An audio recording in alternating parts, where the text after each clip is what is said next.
Hello friend, welcome to my channel. आज हम बात करने वाले हैं वर्ग के बारे में, यानी ऐसा चतुर्भुज जिसका जो है प्रत्येक भुजा बराबर हो। ठीक है, मान लेते हैं ये हमारे पास वर्ग है।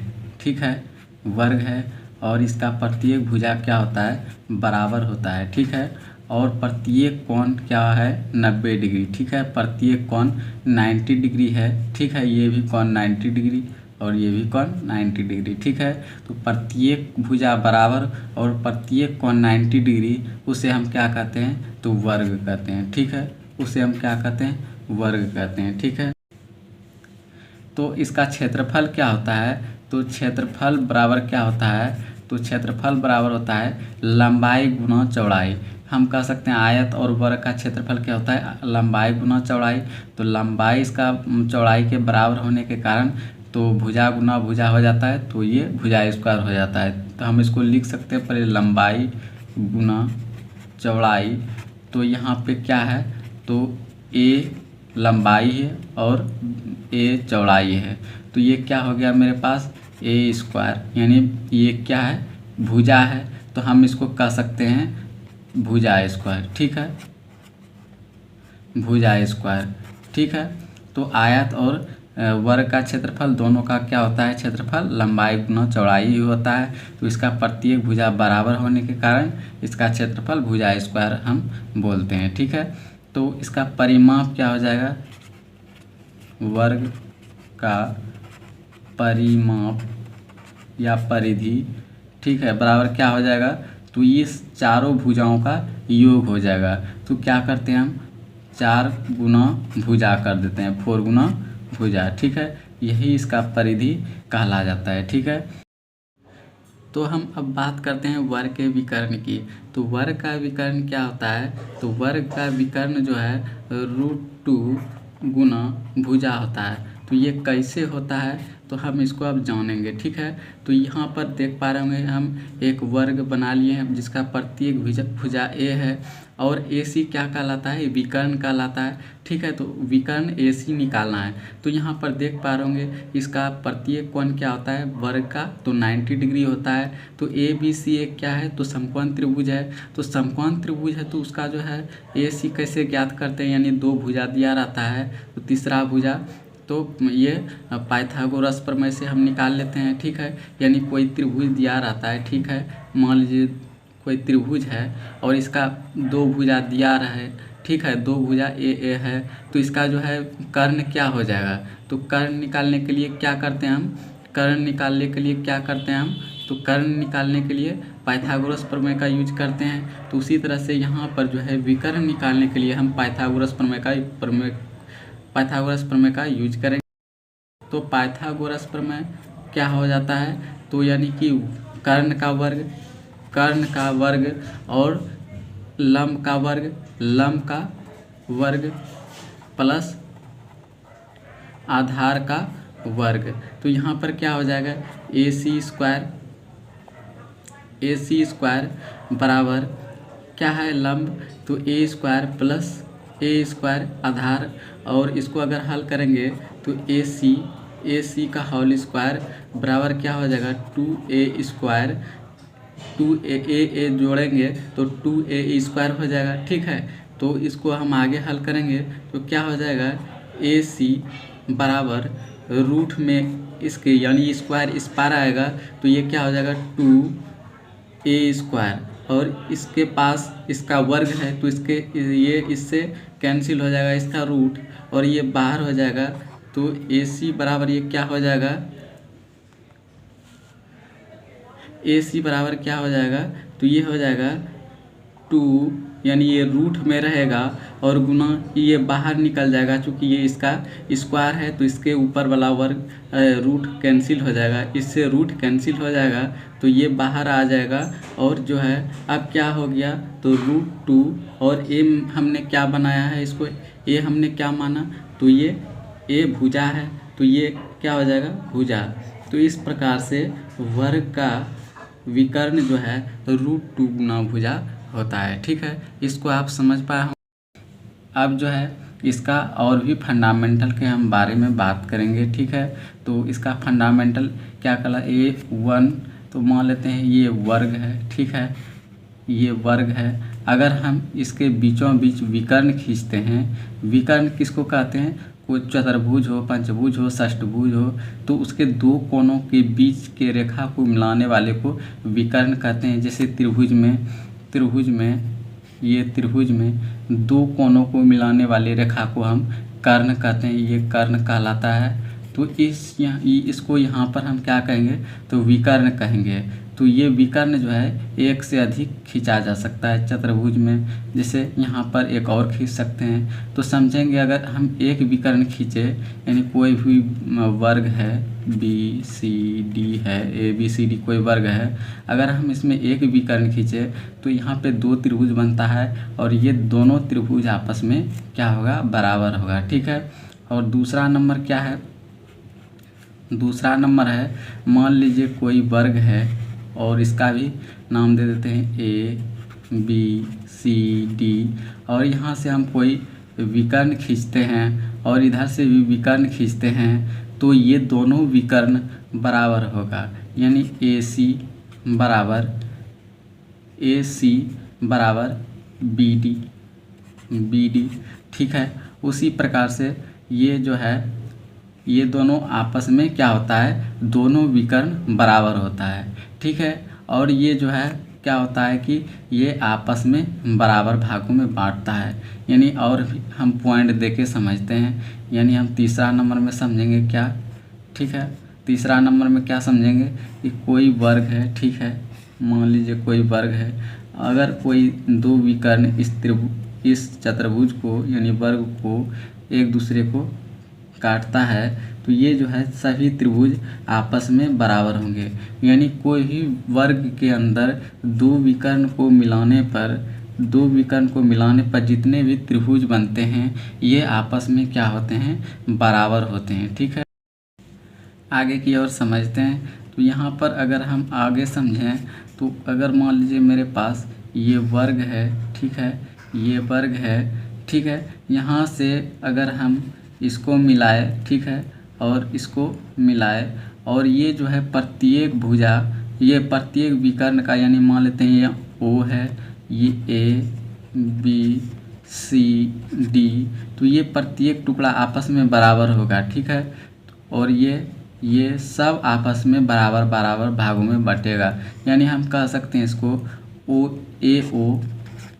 AO और बराबर OC, ठीक है, बराबर OC। उसी प्रकार से हम कह सकते हैं BO, यानी OB भी लिख सकते हैं, OB बराबर OD, ठीक है, OD। या हम कह सकते हैं AO और OB बराबर है, यानी ये इतना और इतना, ये दोनों बराबर है, और ये एक दूसरे के सबके बराबर है। यानी हम कह सकते हैं, ये भी बोल सकते हैं AO बराबर OB या OB बराबर OC, किसी के बराबर कोई भी हो सकता है, ठीक है। तो इसको आप बिल्कुल समझ पाए होंगे, ठीक है। हम आगे की ओर बढ़ते हैं, ठीक है। अब मान लीजिए अगला पॉइंट है, हमारे पास कोई वर्ग है, ठीक है, कोई वर्ग है मान लीजिए, ठीक है। ये जो दोनों विकर्ण हम खींचते हैं, ठीक है, दोनों विकर्ण खींचने पर ये जो है प्रत्येक कोण के बीच 90 डिग्री का कोण बनता है, ठीक है, प्रत्येक कोण के बीच 90 डिग्री का कोण बनता है, ठीक है। और ये क्या होता है, प्रत्येक कोण यानी इसके बीच में 90 डिग्री, इसके बीच में 90 डिग्री, ठीक है। तो आप जानते हैं कोई भी त्रिभुज में यानी समकोण त्रिभुज की बात कर रहे हैं, तो अगर ये 90 डिग्री हो, ठीक है, अगर ये मान लीजिए 90 डिग्री हो, तो इसके सामने वाला भुजा ये कर्ण कहलाता है, ठीक है, ये कर्ण कहलाता है। तो ठीक है, इस त्रिभुज में कर्ण कौन हो जाएगा, तो ये जो है ये भुजा कर्ण हो जाएगा। ये सामने का भुजा है, यानी कि ये कोण के सामने ये भुजा है, तो ये हमारा कर्ण हो जाएगा इसके लिए। और समझना है कि अगर ये x कोण है तो ये भी मेरा x कोण होगा, ठीक है। और ये दोनों कोण आपस में बराबर रहता है, यानी ये भी x होगा। ठीक है, ये कोण x तो ये भी x, और ये x तो ये भी x। ठीक है, एकांतर कोण के होने के कारण। ठीक है, तो इसको आप समझ पाए होंगे। ठीक है, और अगर हम कोई मान लीजिए चतुर्भुज है हमारे पास, ठीक है, यानी वो वर्ग है। ठीक है, कोई वर्ग है। ठीक है, अगर मान लीजिए इसका बीच का पॉइंट लेते हुए हम इसके अंदर इसको मिलाएं। ठीक है, इसको अंदर हम मिलाएं तो ये क्या बन जाएगा, इसके अंदर एक चतुर्भुज बन जाएगा। और जो है मान लेते हैं पहले वाले ABCD कोई चतुर्भुज था, और उसको मिडिल पॉइंट प्रत्येक भुजा को बीच से पॉइंट लेते हुए अंदर में हमने एक चतुर्भुज बना लिया। ठीक है, तो ये क्या हो जाएगा, चतुर्भुज पहले वाले का आधा हो जाएगा। ठीक है, वो कैसे होगा, तो देखिए इसका जितना बड़ा भुजा ये उतना ही ये है, यानी ये बराबर और ये बराबर, यहाँ पर भी ये बराबर और ये बराबर, यहाँ पर ये बराबर ये बराबर। ठीक है, तो ये कर्ण जो है, जितना बड़ा ये कर्ण है उतना बड़ा ही इसमें कर्ण है, उतना बड़ा ही यहाँ पे कर्ण है। तो समझना है कि प्रत्येक त्रिभुज आपस में बराबर है। ठीक है, और इसके अंदर अगर हम ये बात करें, इसको अगर ये अलग कर दें, मान लीजिए इस तरह से हम डॉट डॉट करके, तो ये क्या हो जाएगा, ये त्रिभुज। तो ये त्रिभुज कितना बड़ा होगा, जितना बड़ा ये त्रिभुज होगा उतना ही बड़ा ये त्रिभुज होगा, जितना बड़ा ये त्रिभुज होगा उतना ही बड़ा ये त्रिभुज होगा। क्योंकि इसका कर्ण यानी इसके लिए कर्ण जो होगा उस त्रिभुज के लिए भी ये कर्ण उतना ही होगा, और जितना ये बड़ा है उतना ही बड़ा ये है, और जितना बड़ा ये है इसके लिए उतना ही बड़ा ये भुजा है। यानी हम कह सकते हैं कि ये त्रिभुज, ये त्रिभुज, ये त्रिभुज और ये त्रिभुज बराबर है। ठीक, हम इस प्रकार से इसको समझते हैं पुनः कि हमारे पास कोई वर्ग है। ठीक है, कोई भी वर्ग है और इसका हम मिडिल पॉइंट को लेते हैं। ठीक है, मिडिल पॉइंट को लेते हुए एक अंदर में जो है हम चतुर्भुज बना लेते हैं। ठीक है, तो ये चतुर्भुज क्या है, इसका जो है ये अगर मान लीजिए हम डॉट डॉट करके इसको भी हम 4 भागों में बांट लेते हैं। ठीक है, तो ये इसके अंदर भी त्रिभुज, तो ये त्रिभुज बराबर होगा। कैसे, इसी को हम समझा रहे हैं, क्योंकि ये जो भुजा है यानी जितना बड़ा ये लंबाई है उतना ही बड़ा ये है, और जितना ये विकर्ण दोनों के लिए है, यानी इस त्रिभुज के लिए और इस त्रिभुज के लिए है। तो यानी हम कह सकते हैं कि जितना बड़ा ये है उतना ही बड़ा आधार है, यानी लंबा जितना हाइट है उतना ही बड़ा बेस है, और इसका भी जो है जितना बड़ा हाइट है उतना ही बड़ा बेस है इस त्रिभुज का, और विकर्ण दोनों के लिए बराबर है। तो हम कह सकते हैं ये त्रिभुज बराबर है। यहाँ पर भी वही उसी प्रकार से, तो विकर्ण दोनों के लिए बराबर है, और ये आधार और ऊंचाई दोनों के लिए है। क्योंकि ये जितना हाइट इसका है उतना ही हाइट इसका भी है, जितना इसका बेस है उतना ही इसका बेस है। तो हम कह सकते हैं ये बराबर, और ये त्रिभुज बराबर ये त्रिभुज, और ये त्रिभुज बराबर ये त्रिभुज। तो अब हम जानेंगे कि अंदर वाला जो भाग है मेरा ये, तो ये कितना भाग है पहले का। ठीक है, तो ये टुकड़ा कितना में हो गया, त्रिभुज को हम गिन लेंगे 1 2 3 4 5 6 7 8, टोटल जो है 8 भाग 8 त्रिभुज है। ठीक है, टोटल 8 त्रिभुज है। तो अंदर में कितना है, तो 1 2 3 4 यानी 4 अंदर में है। यानी हम कह सकते हैं टोटल 8 में से अंदर में 4 है। तो हम कह सकते हैं इसको कटाइए तो 1/2, यानी कि आधा भाग अंदर में है, आधा भाग ये चतुर्भुज बाहर का अंदर में है, और ये बाहर बच जाता है कितना, आधा भाग। यानी इस त्रिभुज को जोड़ेंगे तो इसके बराबर पूरेगा, यानी आधा भाग बाहर रह जाता है और आधा भाग अंदर रह जाता है। ठीक है, इसको आप समझ पाए होंगे। हम अब मान लीजिए कोई हमारे पास वर्ग है। ठीक है, कोई भी वर्ग है। ठीक है, ये वर्ग है। अब जो है इसका 20 का पॉइंट, यानी कि इस विकर्ण के कटान बिंदु पे, मान लेते हैं इस विकर्ण के कटान बिंदु पे यानी कि जिस जगह काटता है, अगर उस जगह से हम वृत्त खींचेंगे तो इसका ये मिडिल पॉइंट को छूते हुए एक वृत्त सर्कल हम बनाएं। ठीक है, यहाँ से 1.5 सुई यानी कि इस पे रख करके हम अगर वृत्त बनाएं, चाप को इस पे रख के यानी ओ बिंदु पे चाप रख करके हम इसको अगर वृत्त बनाएं, यहाँ से सर्कल बनाएं, तो ये सभी भुजा के मिडिल पॉइंट को छूते हुए एक सर्कल वृत्त बनाएगा। ठीक है, तो इस सर्कल का जो है त्रिज्या रेडियस क्या हो जाएगा, तो इसका रेडियस हो जाएगा यहाँ से यहाँ तक की दूरी। ठीक है, ये मेरा रेडियस हो जाएगा। ठीक है, यानी हम कह सकते हैं कि इसका व्यास क्या हो जाएगा, इस सर्कल का व्यास क्या होगा, तो ये यहाँ से यहाँ तक की यानी ये मान लीजिए इस दोनों भुजा की दूरी क्या हो जाएगा, वो ही व्यास हो जाएगा। चाहे इधर से लें या इधर से लें या इधर से लें, तो ये क्या हो जाएगा, यही मेरा यहाँ से यहाँ तक की व्यास हो जाएगा। यानी कि हम कह सकते हैं तो वृत्त का जो क्या होगा, मान लीजिए ए बी सी और ए बी सी डी कोई हमारे पास, हम मान लेते हैं इसका भुजा ए है, तो त्रिज्या क्या हो जाएगा, तो त्रिज्या क्या हो जाएगा, तो ए मान लीजिए यहाँ से यहाँ तक की दूरी ए हम मान लिए।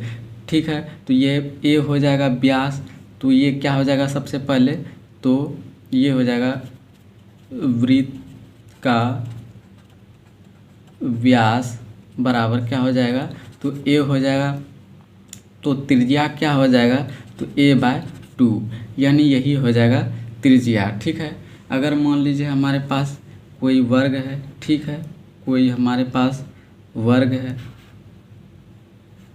ठीक है, अगर मान लेते हैं इस विकर्ण के कटान बिंदु से चाप लेते हुए ओ बिंदु, इसका नाम देते हैं ओ बिंदु से कोई जो है यहाँ से यहाँ तक चाप फैला करके हम एक सर्कल खींचते हैं इसके सभी भुजाओं के कोनों को मिलाते हुए। ठीक है, तो क्या होगा इसका त्रिज्या। ठीक है, तो मान लीजिए यहाँ से हम सभी भुजा को मिलाते हुए एक हम वृत्त बनाते हैं। ठीक है, ये वृत्त बनाया। ठीक है, तो इसका त्रिज्या क्या हो जाएगा, बाहर के वृत्त का त्रिज्या क्या हो जाएगा, तो ये जो यहाँ पे देख रहे हैं यहाँ से यहाँ तक की दूरी यानी कि यही हमारा वृत्त की त्रिज्या हो जाएगा। और ये पूरे क्या है, तो ये पूरे क्या है, तो ये वृत्त का यानी ये वर्ग का विकर्ण है। यानी कि इसका नाम धर देते हैं ए बी सी, यानी हमारे पास ए बी सी डी कोई वर्ग है। अब इसके बाहर जो है हम कोई वृत्त खींचे हैं, तो इसका त्रिज्या क्या हो जाएगा, तो वृत्त का व्यास बराबर क्या हो जाएगा, तो वर्ग का विकर्ण। ठीक है, यानी वृत्त का जो व्यास होगा, यानी यहाँ देखिए व्यास किसको कहते हैं, तो वृत्त का जो है इस छोर को इस छोर से यानी बीच के पॉइंट को मिलाने वाली रेखा को हम व्यास कहते हैं। तो यही विकर्ण जो है यहाँ पे क्या कर रहा है, तो यही विकर्ण जो है व्यास हो जाएगा। तो यानी कि वृत्त की व्यास, तो व्यास बराबर क्या हो जाएगा, तो AC। ठीक है, AC, तो त्रिज्या क्या हो जाएगा, त्रिज्या यानी वृत्त का त्रिज्या बराबर क्या हो जाएगा, तो AC/2। ठीक है, तो विकर्ण बराबर क्या होता है, तो विकर्ण बराबर क्या होता है, वर्ग का विकर्ण। तो ये होता है विकर्ण, ये विकर्ण होता है √2 गुना भुजा मान लेते हैं प्रत्येक भुजा A है। ठीक है, प्रत्येक भुजा A है, प्रत्येक भुजा जो है A है। ठीक है, तो ये क्या हो जाएगा, √2 गुना A, और त्रिज्या निकाल रहे हैं तो 2 से डिवाइड करेंगे। ठीक है, तो ये हो जाएगा क्या, इसको हम हल करेंगे तो ये हो जाएगा ये √2 गुना A/√2 गुना √2 बराबर ये इसको कटाएंगे A/√2। ये क्या हो जाएगा, तो इस वृत्त का बाहरी वृत्त का त्रिज्या हो जाएगा A/√2। ठीक है, इसको आप समझ पाए होंगे। वीडियो को लाइक और शेयर ज़रूर करें।